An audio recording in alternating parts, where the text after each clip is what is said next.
Here begins the interview with the devil. I have uncovered the secret code by which I can pick up your thoughts. I have come to ask you some very plain questions. I demand that you give me direct and truthful answers. Are you ready for the interview, Mr. Devil? Yes, I am. But you must address me with more respect. During this interview, you will address me as Your Majesty. By what right do you demand such royal respect? You should know I control 98% of the people of your world. Do you not think that entitles me to greatest royalty? Have you proof of your claim? Yes, plenty of it. Of what does your proof consist? Of many things. If you want answers, you will address me as Your Majesty. Some things you will understand, some you will not. In order that you may get my viewpoint, I shall describe myself and correct the false notions people have of me and my place of abode. That is a fine idea, Your Majesty. Start by telling me where you live, then describe your physical appearance. My physical appearance?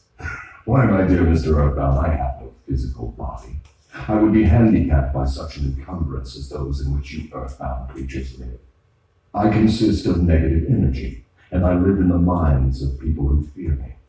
I also occupy 1/2 of every atom of physical matter and every unit of mental and physical energy. Perhaps you will better understand my nature if I tell you I am the negative portion of the atom. Oh, I see what you are preparing to claim. You were laying the foundation to say that if it were not for you, there would be no world, no stars, no electrons, no atoms, no human beings, nothing. Is that correct? True. Absolutely true. Well, if you only occupy 1/2 of energy and matter, who occupies the other half? The other half is occupied by my opposition. Opposition? What do you mean? The opposition is what you earthbound call God. So you have the universe divided up with God. Is that your claim? Not my claim, but the actual fact. Before this interview is finished, you will understand why my claim is true. You will also understand why it has to be true, for there could be no world such as yours, no earthbound creatures such as you. I am no beast with a forked tongue and a spiked tail. But you do control the minds of 98 out of every 100 people. You said so yourself. Who causes all the misery in this 98% devil-controlled world if you do not? I have not said that I do not cause all the misery of the world. On the other hand, I boast of it.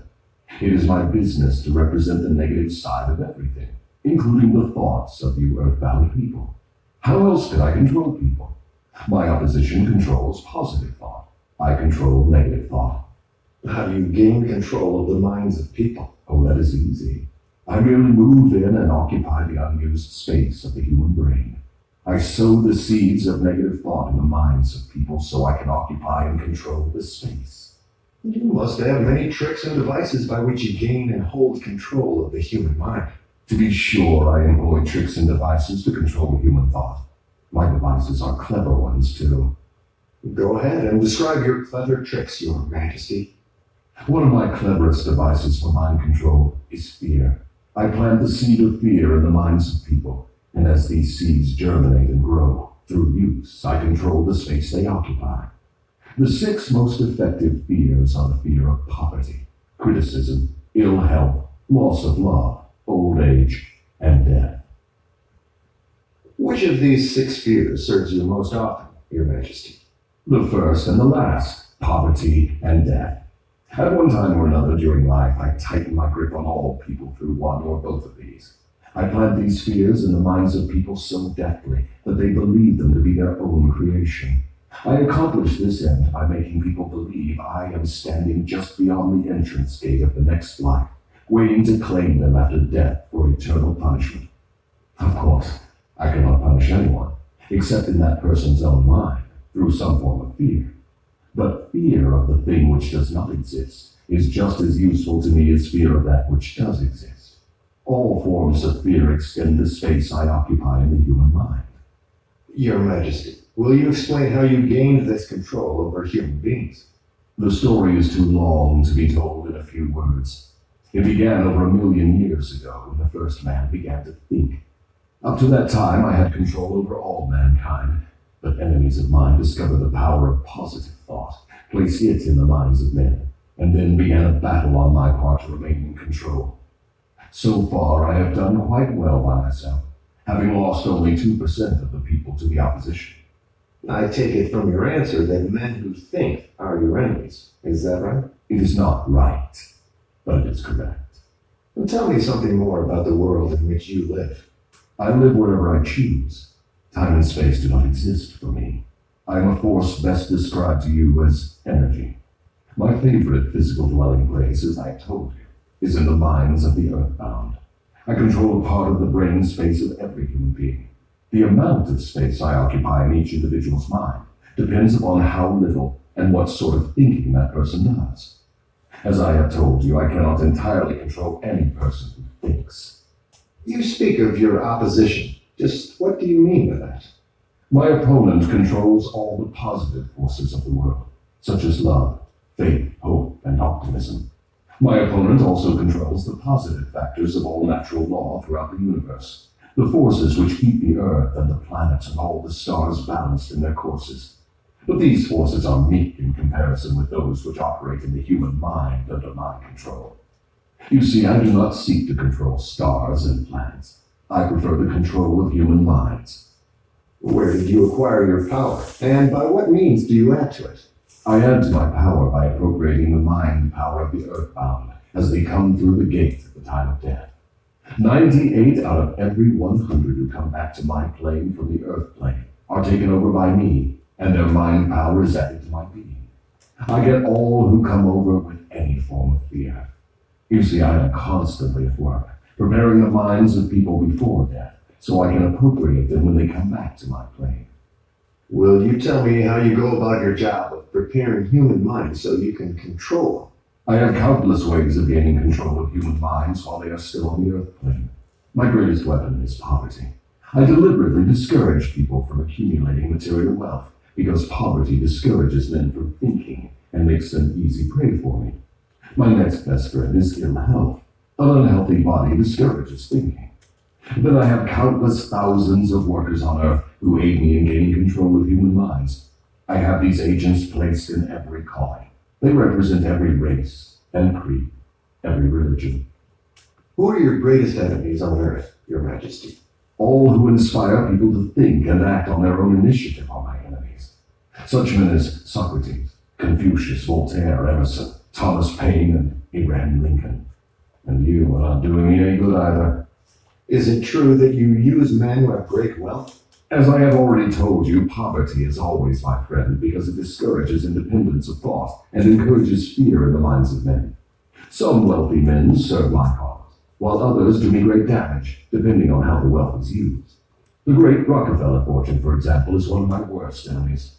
That is interesting, Your Majesty. Will you tell me why you fear the Rockefeller fortune more than others? The Rockefeller money is being used to isolate and conquer diseases of the physical body in all parts of the world. Disease has always been one of my most effective weapons. The fear of ill health is second only to the fear of poverty. The Rockefeller money is uncovering new secrets of nature in 100 different directions, all of which are designed to help men take and keep possession of their own minds. It is encouraging new and better methods of feeding, clothing, and housing people. It is wiping out the slums in the large cities, the places where my favorite allies are found.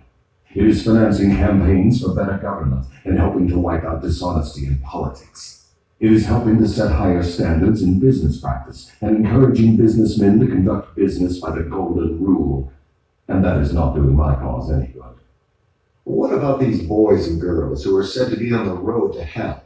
Are you in control of them? Well, I can answer that question only with yes and no. I have corrupted the minds of the young by teaching them to drink and smoke. But they have me baffled through their tendency to think for themselves.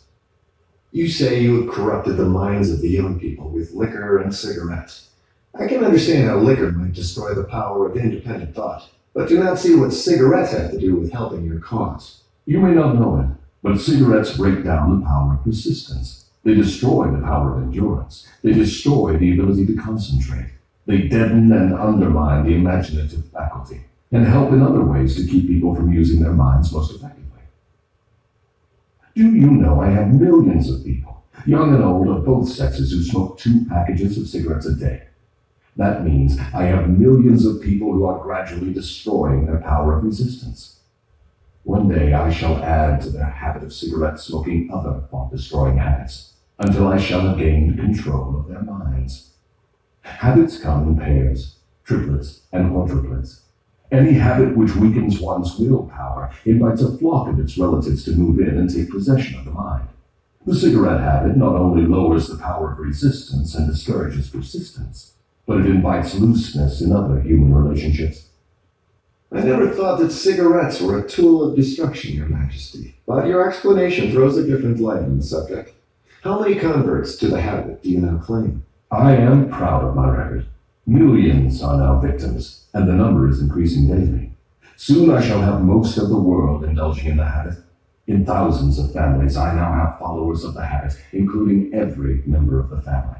Very young boys and girls are beginning to take up the habit. They are learning how to smoke by observing their parents and older brothers and sisters. Which do you consider to be your greater tool for gaining control of human minds? Cigarettes or liquor? Without hesitation, I would say cigarettes. Once I get a young person to join my 2-package-a-day club, I have no trouble in inducing that person to take on the habit of liquor, overindulgence of sex, and all other related habits which destroy independence of thought and action. Your Majesty, when I began this interview, I had you all wrong. I thought you were a fraud and a fake, but I see now that you are quite real and very powerful. Your apology is accepted, but you need not have bothered. Millions of people have questioned my power, and I got most of them at the gate as they came over. I ask no person to believe in me. I prefer that people fear me. I am no beggar. I take what I want by cleverness and force. Begging people to believe is the business of my opposition, not mine. Your Majesty will please pardon my rudeness, but I would not be able to look myself in the face again if I did not tell you, here and now, that you are the damnedest fiend ever to be turned loose on innocent people. I always had the wrong conception of you. I thought you were kind enough to let people alone while they were living, that you merely tortured their souls after death. Now I learn from your own brazen confession that you destroy their right to freedom of thought and cause them to go through a living hell on earth. What do you have to say to that? I get what I want by exercising self-control. It is not so good for my own business, but I suggest you emulate me instead of criticizing me. You call yourself a thinker, and you are. Otherwise, you would never have forced this interview on me. But you will never be the sort of thinker that frightens me unless you gain and exercise greater control over your own emotions. Let us get away from personalities. I came here to learn more about you, not to discuss myself. Please go ahead and tell me of the many tricks you have devised for gaining control of the human mind. What is your most powerful weapon just now? That is a difficult question to answer. I have so many devices for entering human minds and controlling them that it is difficult to say which are the most powerful. Right at the moment, I am trying to bring about another world war.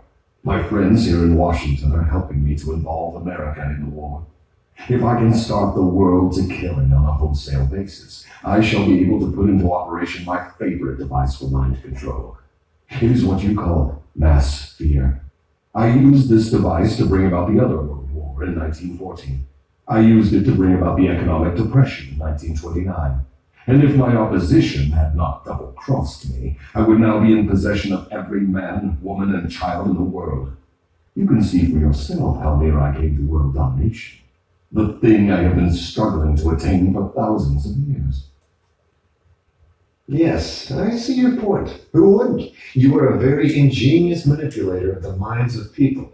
Is your devilish business carried on only through people of high position and great influence? Oh, no. I use the minds of people in all walks of life. As a matter of fact, I prefer the type of person who makes no pretense of thinking. I can manipulate that sort of person without difficulty. I could not control 98% of the people of the world if all people were skilled in thinking for themselves. I'm interested in the welfare of those people whom you claim to control. Therefore, I wish you to tell me all of the tricks by which you enter and control their minds. I want a complete confession from you. So begin with your cleverest trick. This is suicide you are forcing on me, but I am helpless. So settle down and I will place in your hands the weapon by which millions of your fellow earthbound will defend themselves against me. Tell me first about your most clever trick, the one you use to ensnare the greatest number of people.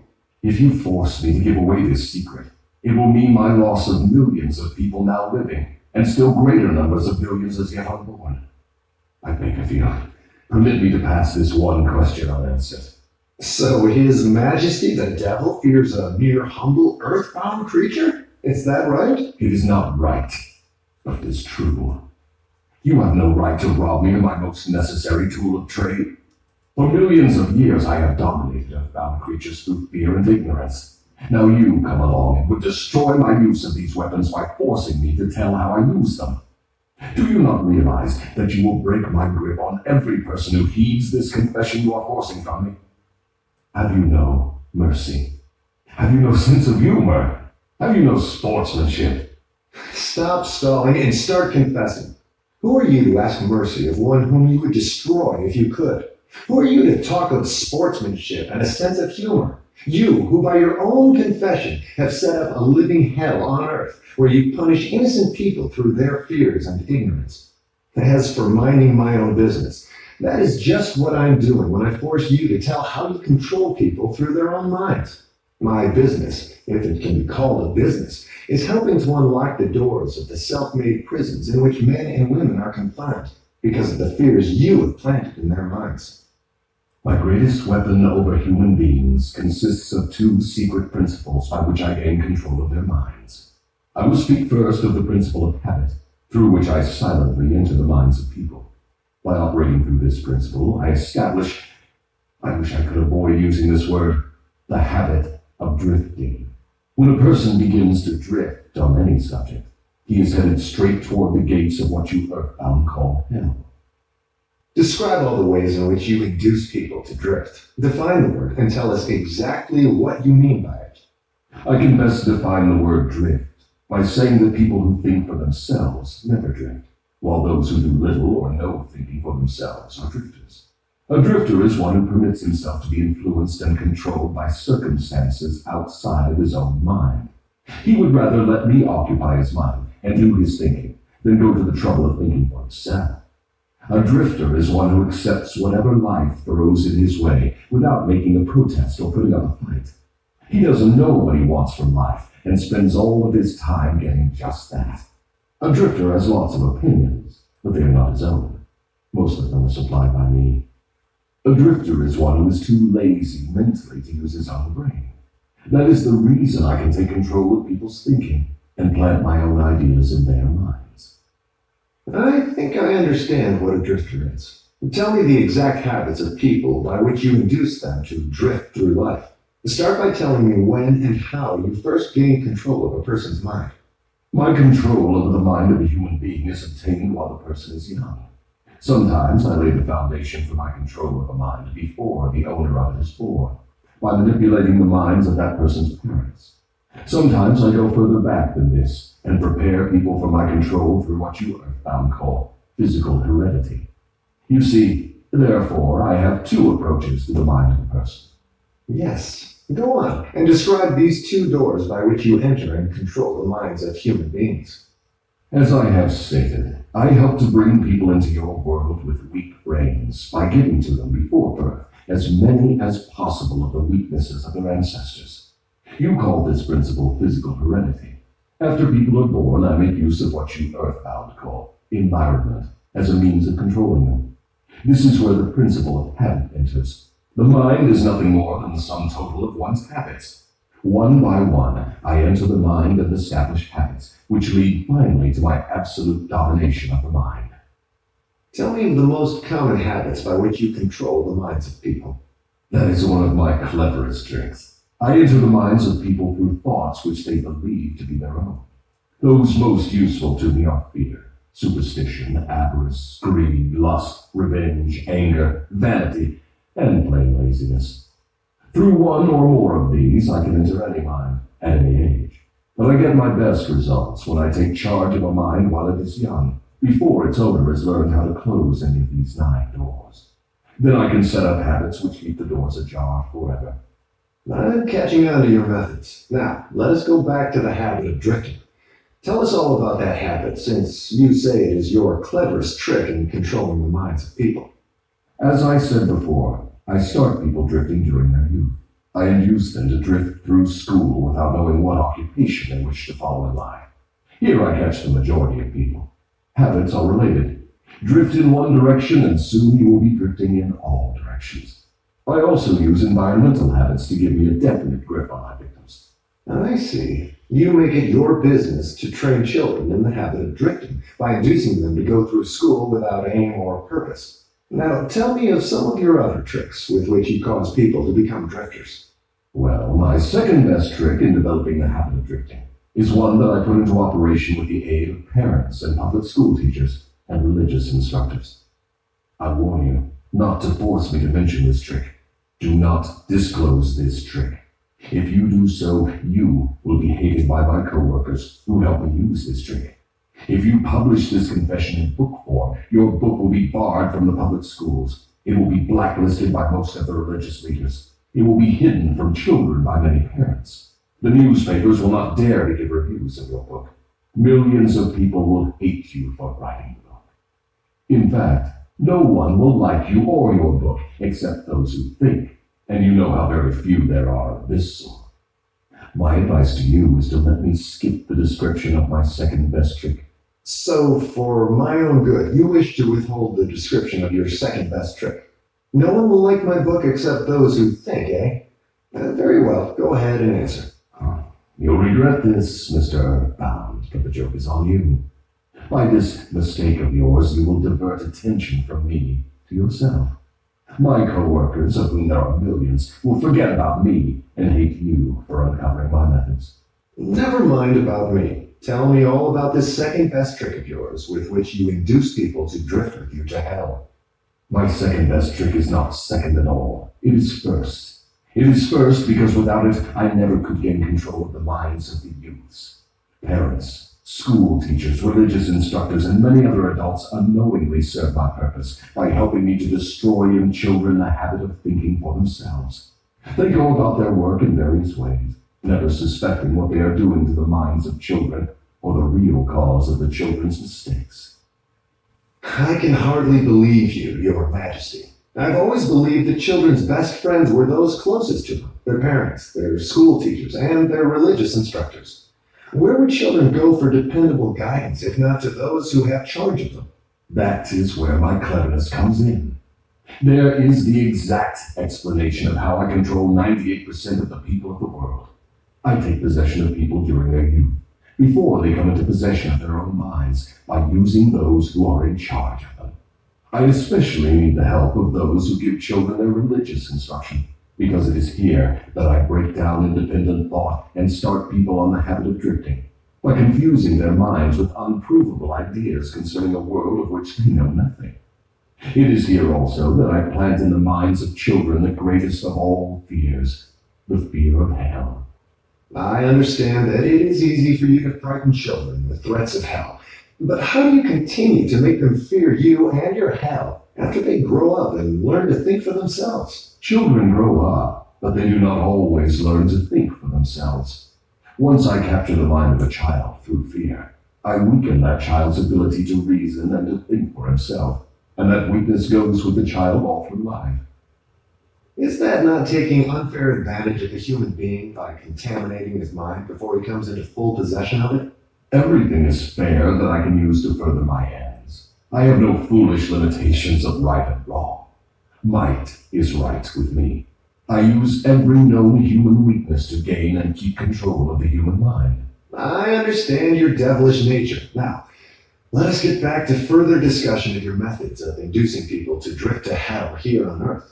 From your confession, I see that you take charge of children while their minds are young and pliable.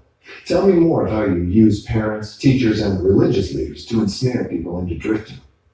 One of my favorite tricks is to coordinate the efforts of parents and religious instructors, so they work together in helping me to destroy the children's power to think for themselves. I use many religious instructors to undermine the courage and power of independent thought of children by teaching them to fear me. But I use parents to aid the religious leaders in this great work of mine. How do parents help religious leaders destroy their children's power to think for themselves? I never heard of such a monstrosity. I accomplish this through a very clever trick. I cause the parents to teach their children to believe as the parents do in connection with religion, politics, marriage, and other important subjects. In this way, as you can see, when I gain control of the mind of a person, I can easily perpetuate the control by causing that person to help me fasten it upon the minds of his offspring. In what other ways do you use parents to convert children into drifters? I cause children to become drifters by following the example of their parents, most of whom I have already taken over and bound eternally to my cause. In some parts of the world, I gain mastery over children's minds and subdue their willpower in exactly the same way that men break and subdue animals of lower intelligence. It makes no difference to me how a child's will is subdued, as long as it fears something. I will enter its mind through that fear and limit the child's power to think independently. It seems that you go out of your way to keep people from thinking. Yes, accurate thought is death to me. I cannot exist in the minds of those who think accurately. I do not mind people thinking as long as they think in terms of fear, discouragement, hopelessness, and destructiveness. When they begin to think in constructive terms of faith, courage, hope, and definiteness of purpose, they immediately become allies of my opposition and are therefore lost to me. I'm beginning to understand how you gain control of the minds of children through the help of their parents and religious instructors, but I do not see how the school teachers help you in this damnable work. School teachers help me gain control of the minds of children, not so much by what they teach the children, as because of what they do not teach them. The entire public school system is so administered that it helps my cause by teaching children almost everything except how to use their own minds and think independently. I live in fear that someday some courageous person will reverse the present system of school teaching and deal my cause a death blow by allowing the students to become the instructors, using those who now serve as teachers only as guides to help the children establish ways and means of developing their own minds from within. When that time comes, the school teachers will no longer belong to my staff. I was under the impression that the purpose of all schooling was to help children to think.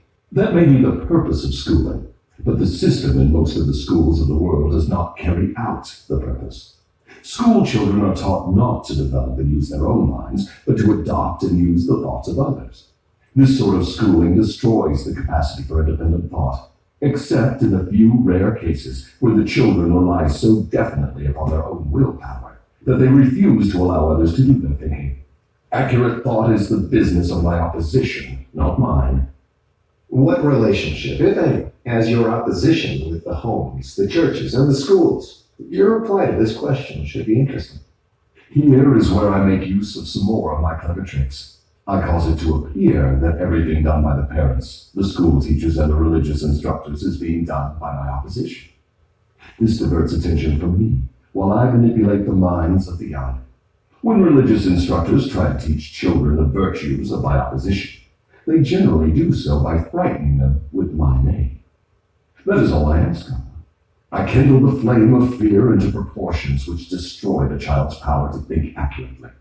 In the public schools, the teachers further my cause by keeping the children so busy cramming non-essential information into their minds, they have no opportunity to think accurately or to analyze correctly the things their instructors teach them. Do you claim for your cause all those who are bound by the habit of drifting? No. Drifting is only one of my tricks through which I take over the power of independent thought. Before a drifter becomes my permanent property, I must lead him on and ensnare him with another trick. I will tell you about this other trick after I finish describing my methods of converting people into drifters. Do you mean you have a method by which you can cause people to drift so far away from self-determination that they can never save themselves? Yes, a definite method, and it is so effective it never fails. Do I understand you to claim your method is so powerful your opposition cannot reclaim those whom you have permanently ensnared through drifting? I claim just that. Do you think I would control so many people if my opposition could prevent me? Nothing can stop me from controlling people except people themselves. Nothing can stop me except the power of accurate thought. People who think accurately do not drift on any subject. They recognize the power of their own minds. Moreover, they take over that power and yield it to no person or influence. Go ahead and tell me more of the methods by which you cause people to drift to hell with you. I cause people to drift on every subject through which I can control independent thought and action. Take the subject of health, for example. I cause most people to eat too much food, and the wrong sort of food. This leads to indigestion and destroys the power of accurate thought. If the public schools and the churches taught children more about proper eating, they would do my cause irreparable damage. Marriage. I cause men and women to drift into marriage without plan or purpose designed to convert the relationship into harmony. Here is one of my most effective methods of converting people into the habit of drifting. I cause married people to bicker and nag one another over money matters. I cause them to quarrel over the bringing up of their children. I engage them in unpleasant controversies over their intimate relationships and in disagreements over friends and social activities. I keep them so busy finding fault with one another that they never have time to do anything else long enough to break the habit of drifting. Occupation. I teach people to become drifters by causing them to drift out of school into the first job they can find, with no definite aim or purpose except to make a living. Through this trick, I keep millions of people in fear of poverty all their lives. Through this fear, I lead them slowly but surely onward until they reach the point beyond which no individual ever has broken the drifting habit. Savings. I cause people to spend freely and to save sparingly, or not at all, until I take complete control of them through their fear of poverty. Environment. I cause people to drift into inharmonious and unpleasant environments in the home, in their places of occupation, in their relationship with relatives and acquaintances, and to remain there until I claim them through the habit of drifting. Dominating thoughts. I cause people to drift into the habit of thinking negative thoughts. This leads to negative acts and involves people in controversies and fills their minds with fears, thus paving the way for me to enter and control their minds. When I move in, I do so by appealing to people through negative thoughts, which they believe to be their own. I plant the seeds of negative thought in the minds of people through the pulpit, the newspapers, the moving pictures, the radio, and all other popular methods of appeal to the mind. I cause people to allow me to do their thinking for them, because they are too lazy and too indifferent to think for themselves. I conclude from what you say that drifting and procrastination are the same. Is that true? Yes, that is correct. Any habit which causes one to procrastinate, to put off reaching a definite decision, leads to the habit of drifting. Is man the only creature who drifts? Yes. All other creatures move in response to definite laws of nature. Man alone defies nature's laws and drifts when he wills. Everything outside the minds of men is controlled by my opposition, by laws so definite that drifting is impossible. I control the minds of men solely because of their habit of drifting, which is only another way of saying that I control the minds of men only because they neglect or refuse to control and use their own minds. This is getting to be pretty deep stuff for a mere human being. Let us get back to the discussion of something less abstract. Please tell me how this drifting habit affects people in the everyday walks of life, and tell me in terms the average person can understand. I would prefer to keep this interview up among the stars. No doubt you would. That would save you from being exposed. But let us come back to Earth. Tell me now what drifting is doing to us as a nation here in the United States. Frankly, I may as well tell you that I hate the United States as only the devil can hate.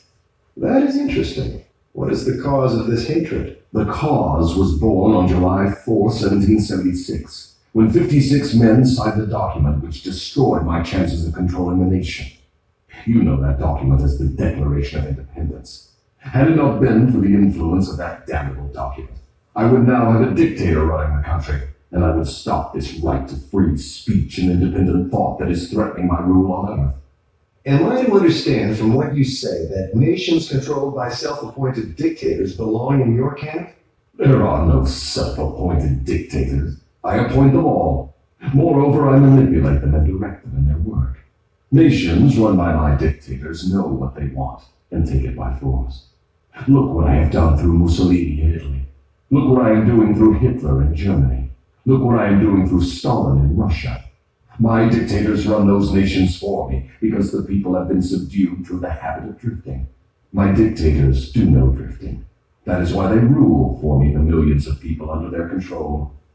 What would happen if Mussolini, Stalin, and Hitler turned traitors and disavowed you and your rule? That will not happen because I have them too well bribed.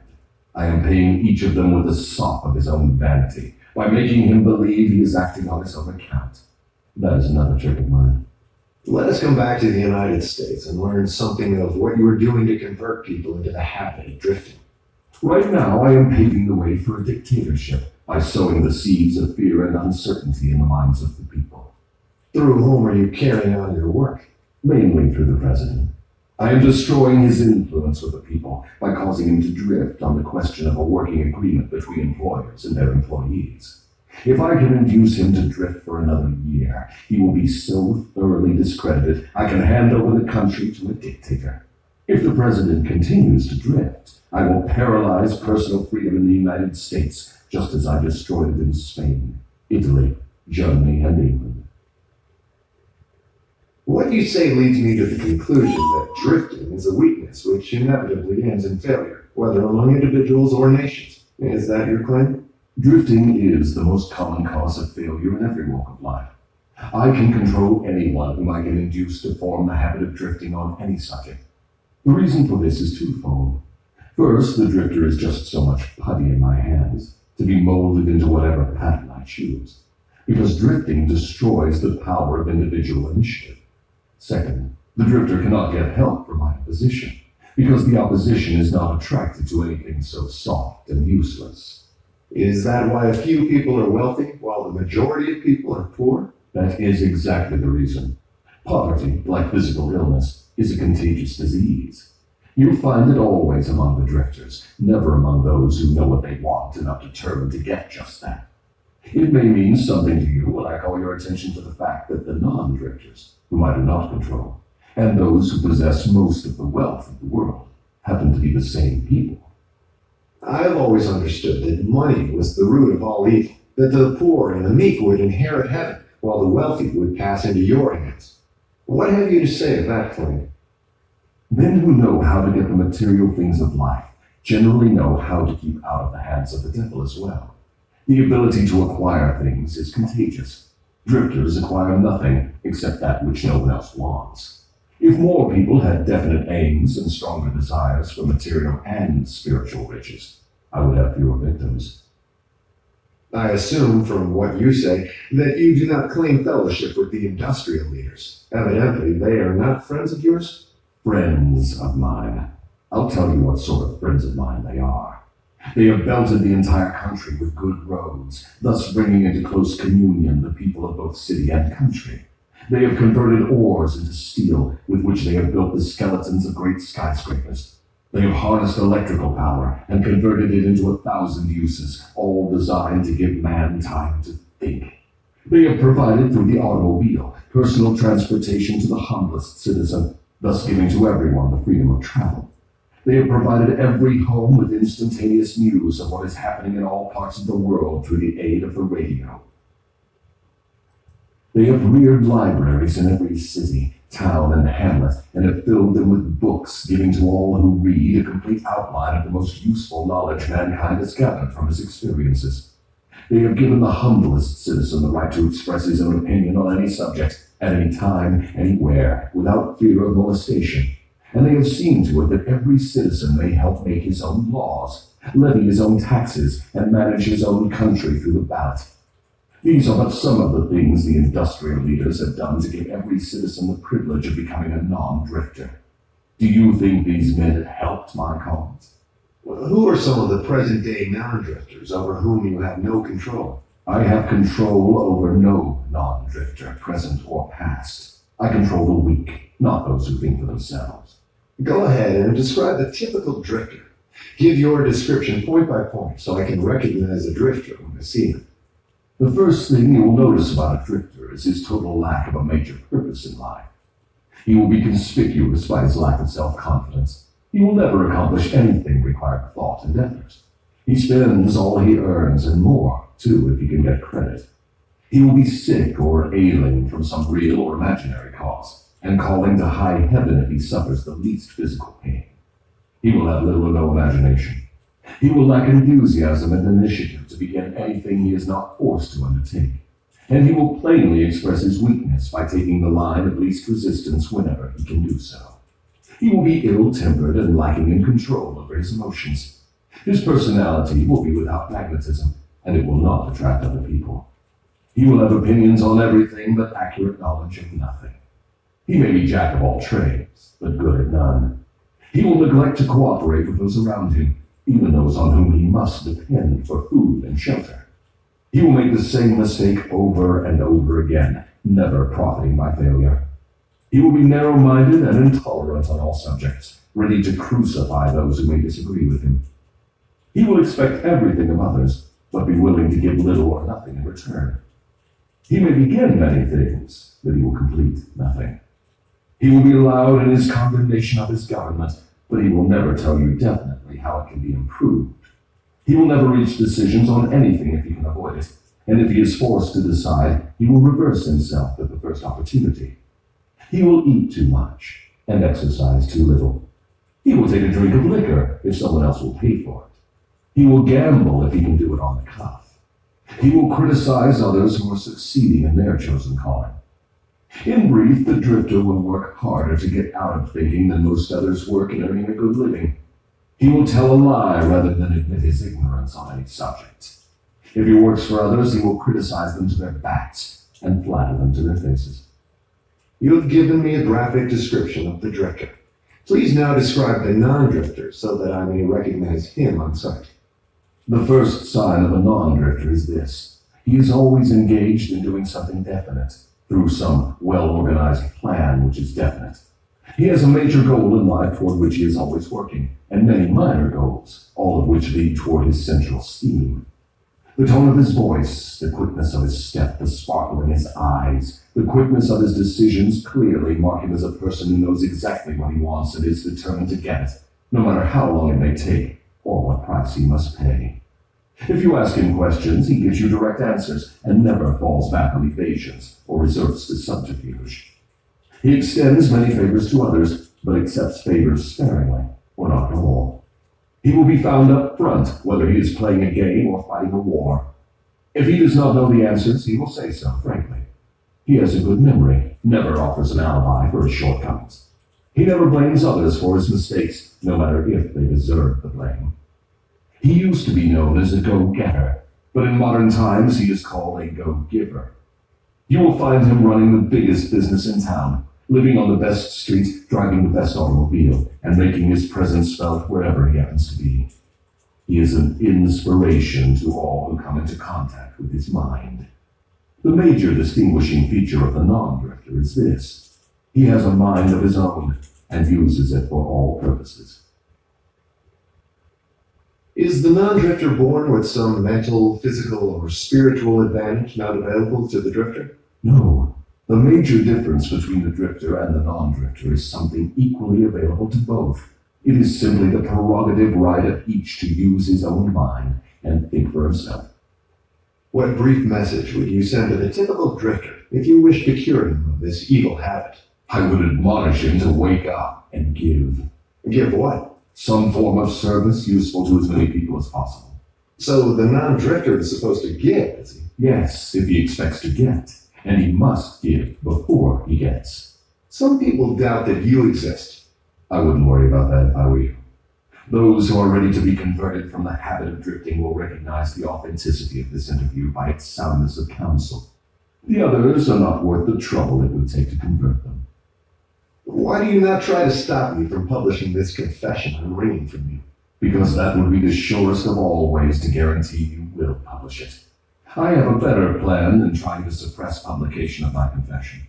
I will urge you to go ahead with the publication, then sit back and watch you suffer when some of my faithful drifters begin to make things hot for you. I will not need to deny your story. My followers will do that for me. See if they don't.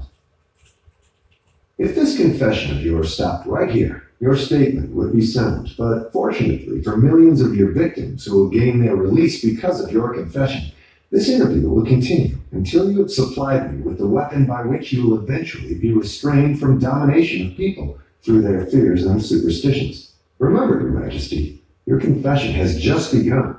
After I wring from you a description of the methods by which you control people, I will force you also to give the formula by which your control can be broken at will. It is true I shall not remain here long enough to defeat you, but the published word I leave behind me will be deathless because it will consist of truth. You fear the opposition of no individual because you know it will be short, but you do fear truth. You fear truth and nothing else, for the reason it is slowly but definitely giving human beings freedom from all manner of fear. Without the weapon of fear, you would be helpless and entirely unable to control any human being. Is that true or false? I have no alternative but to admit that what you say is true. Now that we understand each other, let us go ahead with your confession. But before we continue, I may as well take time out to do a little boasting on my own account, now that you have had your fling at it. I will confine myself to one question, the answer to which will give me all the satisfaction I want. Is it not true that you control only the minds of those who have allowed the drifting habit to be fixed upon them? Yes, that is true. I have already admitted this truth in a dozen or more different ways. Why do you tantalize me by repeating the question? There is power in repetition. I'm forcing you to repeat the highlights of your confession in as many different ways as possible, so your victims may check this interview and determine its soundness by their own experiences with you. That is one of my little tricks. Do you approve of my method? You couldn't be setting a trap for me for the purpose of doing some more boasting, could you? I am asking the questions and you are doing the answering. Go ahead now and confess why you are powerless to stop me from forcing this confession from you. I want your confession for aid and comfort to victims of yours whom I intend to release from your control the moment they read your confession. I am powerless to influence or control you because you have found the secret approach to my kingdom. You know that I exist only in the minds of people who have fears. You know that I control only the drifters who neglect to use their own minds. You know that my hell is here on earth and not in the world that comes after death. And you know also that drifters supply all the fire I use in my hell. You know that I am a principle or form of energy which expresses the negative side of matter and energy, and that I am not a person with a forked tongue and a spiked tail. You have become my master because you have mastered all your fears. Lastly, you know that you can release all of my earthbound victims whom you contact, and this definite knowledge is the blow with which you will deal me the greatest damage. I cannot control you because you have discovered your own mind and you have taken charge of it. There now, Mr. Earthbound, that confession should feed your vanity to the bursting point. That last dart was unnecessary. Knowledge of the sort I have used to master you does not contaminate itself with vulgar indulgence and vanity. Truth is the one and only thing in the world that can stand ridicule. Now let us continue with your confession. What is wrong with the principle of flattery? You use it, do you not? Do I use it? Man alive, flattery is one of my most useful weapons. With this deadly instrument, I slay the big ones and the little ones. Your admission interests me. Go ahead now and tell me how you make use of flattery. I make use of it in so many ways it is difficult to know where to begin. I warn you, before I answer in detail, that publishing my answers will bring down an avalanche of ridicule on your head for bringing up the question. I'll take the responsibility. Proceed. Well, I may as well here admit that you have stumbled onto the major secret of how I convert people to the habit of drifting. That is a startling admission. Go ahead with your confession and stick strictly to this subject of flattery. No more side remarks and no more facetiousness for the present. Tell me all about your use of flattery in gaining control over people. Flattery is a bait of incomparable value to all who wish to gain control over others. It has powerful pulling qualities because it operates through two of the most common human weaknesses, vanity and egotism. There is a certain amount of vanity and egotism in everyone. In some people, these qualities are so pronounced, they literally serve as a rope by which one may be bound. The best of all ropes is flattery. Flattery is the chief bait through which men seduce women. Sometimes, in fact, frequently, Women use the same bait to gain control of men, especially men who cannot be mastered through sex appeal. I teach its use to both men and women. Flattery is the chief bait with which my agents weave their way into the confidence of people from whom they procure information needed to carry on warfare. Wherever anyone stops to feed his vanity on flattery, I move in and begin to build another drifter. Non-drifters are not easily flattered. I inspire people to use flattery in every human relationship where its use is possible, because those who are influenced by it become easy victims of the drifting habit. Can you control anyone who is amenable to flattery? Very easily. As I have already told you, flattery is of major importance in alluring people into the habit of drifting. At what age are people most susceptible to flattery? Age has nothing to do with one's susceptibility to flattery. People respond to it in one way or another from the time they become conscious of their own existence until they die. Through what motive can women be most easily flattered? Their vanity. Tell a woman she is pretty or that she wears clothes well. What motive is most effective in harpooning men? Egotism, with a capital E. Tell a man he has a strong Herculean body or that he is a great business tycoon, and he will purr like a cat and smile like an opossum. After that, you know what happens. Are all men like that? Oh no. 2 out of every 100 have their egotism so thoroughly under control that even an expert flatterer couldn't get under their skins with a double-edged butcher knife. How does a cunning woman apply her art of flattery in attracting men? Great heavens, man, do I have to draw a picture of her method for you? Have you no imagination? Oh yes, I have imagination enough, Your Majesty. But I'm thinking of the poor dupes of the world who need to understand the exact technique with which they may be flattered into the habit of drifting. Go on and tell us how a woman can harpoon rich and presumably smart men. This is a devilish trick to play on women. But since you demand the information, I am helpless to withhold it. Women influence men through a technique consisting first of ability to inject soft, cooing baby tones into their voices, and second, by closing their eyes into a half-closed position which registers hypnotism in connection with the flattery of men. Is that all there is to the business of flattery? No, that is only the technique. Then comes the motive a woman uses as a lure. The type of woman you perhaps have in mind never sells a man herself or anything she can give him. Instead, she sells him his own egotism. Is that all that women use when they wish to flatter men? That is the most effective thing they use. It works when sex appeal fails. So I'm to believe that big, strong, smart men can be wound up and manipulated through flattery, just as if they were so much putty? Is that possible? Is it possible? It is happening every minute of the day. Moreover, unless they are non-drifters, the bigger they come, the harder they fall when the expert flatterer moves in on them. And tell me of some of your other tricks with which you cause people to drift in life. One of my most effective devices is failure. The majority of people begin to drift as soon as they meet with opposition, and not 1 out of 10,000 will keep on trying after failing 2 or 3 times. So it is your business to induce people to fail whenever you can. Is that correct? You have it right. Failure breaks down one's morale, destroys self-confidence, subdues enthusiasm, dulls imagination, and drives away definiteness of purpose. Without these qualities, no one can permanently succeed in any undertaking. The world has produced thousands of inventors with abilities superior to that of the late Thomas A. Edison. But these men have never been heard of, while the name of Edison will go marching on, because Edison converted failure into a stepping stone to achievement, while the others used it as an alibi for not producing results. Is the capacity to surmount failure without being discouraged one of Henry Ford's chief assets? Yes, and this same quality is the chief asset of every man who attains outstanding success in any calling. That statement covers lots of territory, Your Majesty. Do you not wish to modify it or tone it down a bit for the sake of accuracy? No modification is necessary, because the claim is none too broad. Search accurately into the lives of men and women who achieve enduring success, and you will find without exception that their success has been in exact proportion to the extent that they surmounted failure. The life of every successful person loudly acclaims that which every true philosopher knows.